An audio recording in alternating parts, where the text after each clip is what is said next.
नमस्कार कोल्हापूरकर. माझ्या मम्मीला म्हणलं आपण फोटो काढूया, तर आपल्या कोल्हापूरच्या संस्कृतीप्रमाणे डोक्यावर लगेच पदर घेतला. अशी माझी ही साधी भोळी आई आणि मी माझ्या टाटा जीपमधून भाजीपाल्याचा व्यवसाय करतो. कारण तुम्हाला सांगेनच. सगळ्यात महत्त्वाचं म्हणजे तुमचे पहिल्या ब्लॉगमध्ये सहर्ष स्वागत. हे आहे संकेश्वर मार्केट, जिथं आम्ही बरोबर सकाळी घरातून 3 वाजता निघून 5 वाजता पोचतो. हे आहेत आमचे सहकारी मामा.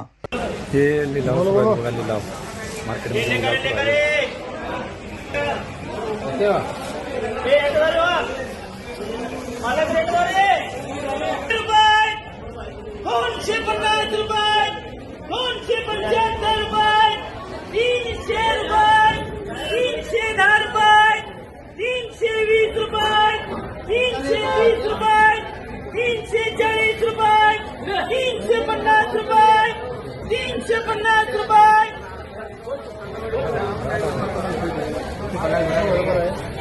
हे संकेश्वर मार्केट आहे, जिथं खरेदी सुरू आहे. प्रत्येक व्यापाराची खरेदी बघायचं.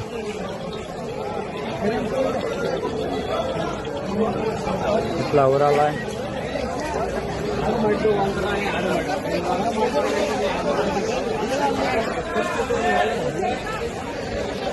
हे जांगूर मार्केट आहे. इथं सर्व शेतकरी असे आपल्या गाडीवरून सगळे साहित्य घेऊन येतात. शेतातील माल सर्व व्यापारी वर्ग करतो. आपले कोल्हापूरचे मित्र आहे ते.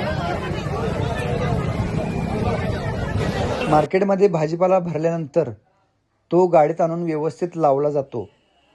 त्याची मांडणी, त्याची विभागणी केली जाते.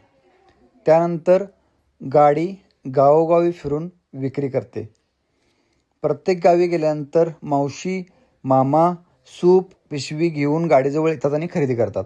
मामा कसं जुन्नरला एरलं घेऊन आलाय बघा, भाजीपाला घ्यायला.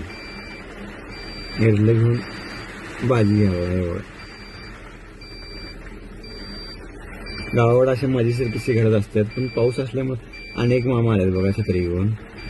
गावाकडे असं मजेशीर किस्से घडत असतात, पण खाली उतरता येत नाही, कारण की पाऊस भरपूर आहे. जर त्यांच्याजवळ असतो तर बोलून चालून खूप आनंद गोष्टी, गप्पा गोष्टी मारायला चालत होतं.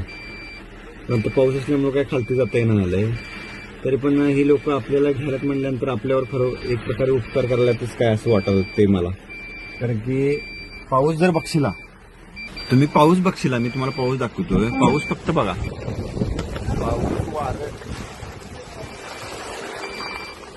पाऊस वारं भयंकर म्हणजे भयंकर आहे. त्यातनं सुद्धा ही लोक आपल्या गाडीपर्यंत येऊन भाजीपाला खरेदी करतात. म्हणजे खरंच एक प्रकारे आपल्यावर त्यांचं कुठं ना कुठं तरी उपकार आहेत. कारण की आपला हप्ता 25,000 रुपये, आपला हप्ता साधा सुद्धा नाही, 25,000 रुपयाचा हप्ता आहे. मागच्या वर्षी आपण 35,000 रुपयाचा हप्ता भरत होतो. त्यातला 11,000 रुपयाचा EMI कमी झाला आहे. बचत गटाचं लोन घेतलेलं. भरपूर म्हणजे भरपूर लॉसेस झाल्यात. आयुष्यात एवढं शिकायला मिळेल किंवा आयुष्यात एवढ्या अडचणी येतील असं कधी वाटलेलं नव्हतं. माझा जीवन प्रवास आणि माझा संघर्ष प्रवास खरंच खूप वेगळा आहे. तुम्ही खरंच सांगितलं तर डोळ्यातून पाणी येईल. बघू आपण हळूहळू पुढं ते एक्सप्लोर करत जाऊ. निष्णममध्ये आपण आहोत आणि निष्णममधले सगळं महिला मंडळ भाजी खरेदी करत आहे.